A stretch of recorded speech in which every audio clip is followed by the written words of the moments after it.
Chat, did y'all see this?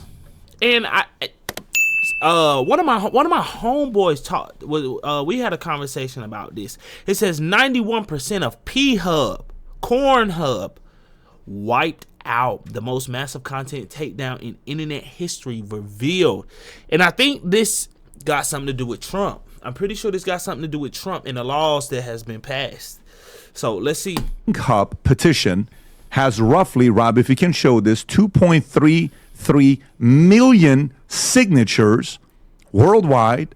And I said, that's very interesting. After the interview was done with the new owner, I get a message from a Layla that says, Patrick, I'm the one that posted that trafficking hub petition, getting all the signatures. Yo, shut down Pornhub and holds its executive accountable for aiding trafficking hub. Trafficking Hub is a decentralized global movement of millions of individuals and hundreds of survivors, organizations, and advocates from across a broad spectrum of political, faith, and non-something. What? And she wrote a book this? called Takedown, which we'll put the link below. Then I started looking into what she's done, the interview she's done, and I have, again, more questions about Pornhub. I thought it was the right thing to do to bring her here to give us a different perspective, not from the owner's perspective, but from the other side saying we need to do something about Pornhub. So with that being said, it's great to have you on. Thank you so much for having me. Of course. So tell me, when you watched it, like, what was it when you said, I'm going to reach out to Pat, I want to have a conversation? What part of the interview prompted you to want to do that? From the beginning. I mean, from the beginning, it was clear that you were going to ask really good questions, and I want to give you credit for what you did as an outsider. Chat, I don't know if y'all realize, I've only noticed this here in North Carolina. I don't know how it is from state to state, but they have taken down a lot of. I'm not saying they've taken down, but they've placed restrictions on a lot of your favorite corn sites. They've placed restrictions on a lot of your corn sites, like you must provide identifications that you're 18 plus. It ain't no longer you just hit enter and you just, you free to roam. No, you have to provide identification. Looking at the situation and being able to go deep into the important questions, but what I realized is that you weren't getting the answers, that there was deflection, that there was lies. And I said, look, we have to set the record straight because there's nothing more important than the truth. The truth is what is really going to set people free. It's what's going to bring change in this situation. It's what's going to bring justice. And I said, look, we need to actually tell the truth. And so that's why I reached out. Fantastic. Now, for the audience to know the outcome of Trafficking Hub. So I went and read what the outcome is. Rob, if you can go up a little bit so we can read that. Trafficking Hub is a decentralized global movement of individual survivors, organizations, and advocates from across a broad spectrum of political, faith, and non-faith, economic, and ideological background, all uniting together for the single purpose of shutting down Pornhub. So it's not getting them to use better technology like Yoti. It's not getting them to use better methods of, filtering things out. It's actually to shut down Pornhub. They trying to shut down corn sites, period. I didn't notice. I noticed the restrictions, chat. I didn't know that they're trying to completely get rid of this. And I'm not gonna lie, chat. My personal take on it is I'm 100% for this because I feel like a lot of us, especially my generation, because corn was so accessible when we were kids and children, a lot of us have a corn addiction that our parents and grandparents did not have, right? And I also feel like it's affecting the mating out here. Like, people are not as intimate as they used to be. People are not communicating and building relationships like they used to be. Everybody is relying on what they see behind a screen. Everybody is relying on what they see on the screen. And it's getting completely out of hand. I mean, now they're creating sex robots. Like AI sex robots to like imitate your favorite corn star and stuff like that. I mean, it's getting completely sick, honestly. If I got to be honest, chat, it's getting wicked out here. I mean, at some point you have to pull a plug on this because the children are the ones that's being affected by this. The children are the ones that's being affected by this. And so I'm for this 100%. Not gonna lie. I think it's like we need to get back to having healthy relationships and not relying on our phones for pleasure, especially sexual pleasure. And why I say that is because there's supposed to be a process to getting sex. It's not supposed to just be accessible. You're supposed to, as a man, you're supposed to go out, make sure you groom yourself, make sure you look presentable, take care of your hygiene. And then you're supposed to see a young lady that you like, that you admire, and you're supposed to go up and you're supposed to talk to her. You're supposed to treat her nice. You're supposed to be a gentleman, invite her out on a date, get to know her, this, that, and the third. And after a couple weeks of you taking her out, romancing her, then you supposed to have that magical moment. That's how sex is supposed to go every single time. But now we got this microwave dopamine inflection where niggas just literally coming home every day whacking off and saying to hell with that process. To hell with it. I think the study was that a third of men under 30 are either virgins or haven't had sex in the past 3 years. That is insane. And holding its executives accountable for enabling, distributing, and profiting from rape, child abuse, sex trafficking, and criminal image-based sexual abuse. So your outcome with Pornhub is to shut the website down. 100%. Tell me why. It's not to shut down the entire porn industry. It's to shut down a corporate trafficker, Pornhub, because, like you just said, they have globally distributed and profited from the trauma of countless victims since 2007. And what justice looks like in this situation is not a slap on the wrist. A slap on the wrist does not deter future abusers. A slap on the wrist does not bring healing and closure to victims. So from day one, when we realized that Pornhub was not a porn site, it was a crime scene infested with videos of real sexual crime. And the crime that gets distributed, it's one thing for a victim to be raped. But when that's filmed and then uploaded and then distributed for profit and pleasure to millions of users per day, they call it the immortalization of their trauma. But see, and that's how sick it has gotten, bro. It has created so many unrealistic fantasies. I think they need to go for the entire porn industry. Don't stop at porn. Don't stop at Pornhub.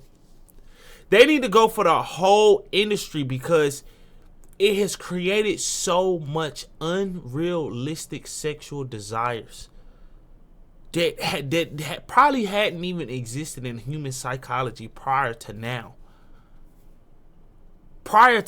I mean, it's sick.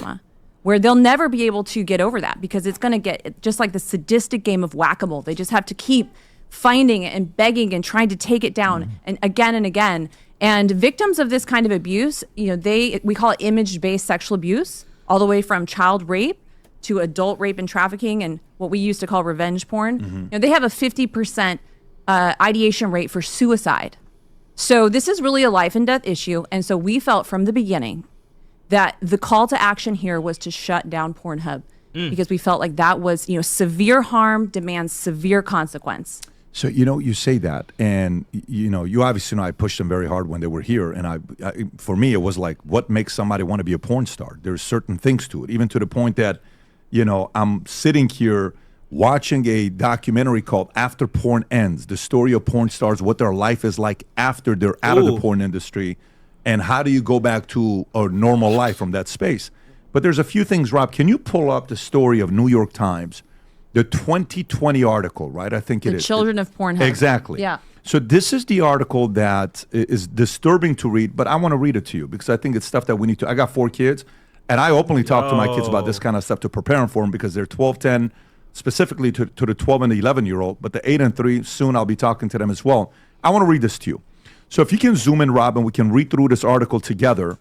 So this is an article that they wrote. Exact date, Rob, if you can go a little bit higher. December 4, 2020. 2020. Okay, yes. So Pornhub prides itself on being the cheery, winking face of naughty, the website billboard at Times Square, and provides snow plows to Boston. Okay, great.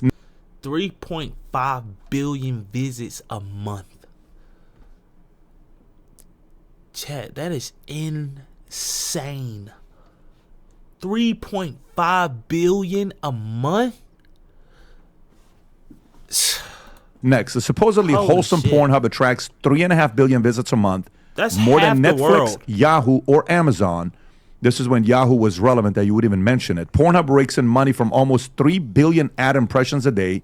One ranking lists Pornhub as the 10th most visited website in the world. And then as you go lower, you'll see this. Yet another side of the company, its site is infested with rape videos. It monetizes child rape, revenge pornography, spy cam videos of women showering, racist and misogynist content, footage of women being asphyxiated in plastic bags, a search for girls under 18, no space, or 14YO, no space, leads in each case to more than 100,000 videos. Most aren't of children assaulted, but too many are. After a 15-year-old girl went missing in Florida, her mother found her on Pornhub and 58 sex videos. Sexual assaults on a 14-year-old California girl were posted on Pornhub and were reported to authorities. I can go on and on and on reading this entire article. It's very disturbing. When this came out, there's a story that came out on how Pornhub reacted to this, which, if I'm not mistaken, they took down 10 million videos. They took down now today. So I want to update those stats for you, because by the end of 2020, so Trafficking Hub started in February of 2020. Mm-hmm. By the end of 2020, they had capitalized on coronavirus. So they had done some crazy PR stunts, which they're really good at doing, offering free premium to the entire world. Their views and their traffic skyrocketed. So by the end of 2020, they were actually, according to the CEO, the 5th most trafficked website in the world. They had 170 million visits a day, 62 billion visits per year. That is insane. And they had enough content being uploaded that it would take 169 years to watch if you put those videos back to back. Now they had 50. Chat, that's my point. And I already know, like 90%, including myself, fall victim to corn addiction. That's how it did. Like to just listen to these stats show you how bad it is, and how it's ruining us as a society. Like seriously, that shit is insane. It'll take over 169 years. That's how much content is being uploaded. She said over 60 billion views a year. That is 56 crazy. million pieces of content on Pornhub at the end of 2020. Today, the story that's told here in this book, today, they have been forced to take down 91% of the entire site. They went from 56 million pieces of content in 2020 to 5.2 million pieces of content today, in what Financial Times has called probably the biggest takedown of content in internet history. That's insane. So now it's 90%. 90% of their content has been wiped. Yo, that is crazy. Article I read 91%. 91%. Yes. At the time, it was 80%, Yes. the one that I Correct. read. Holy that they shit. take down. So let's go with that. Let's continue with that. So 56 million to 5.2 million. You're going to think I'm crazy when I tell you this, but the last 13 and a half years, I've been working on my first fiction book to write, ever. Fiction book to write. And while I finished this book a year ago, I got the strangest phone call about one of the characters in the book where the guy wanted to meet with me, and he read the book. And afterwards, it's like, wait a minute, am I the villain? Chat, man, y'all let me know y'all thoughts on this, right? Is this crazy? Are like even if you fall victim to, corn addiction, do you think that, like, when you have your kids, that you will also want them participating in the same habits that you fell victim to? Or are you for this? Do you want to see these corn industry being, in some of this corn content being wiped off the internet? Y'all let me know. Y'all thoughts.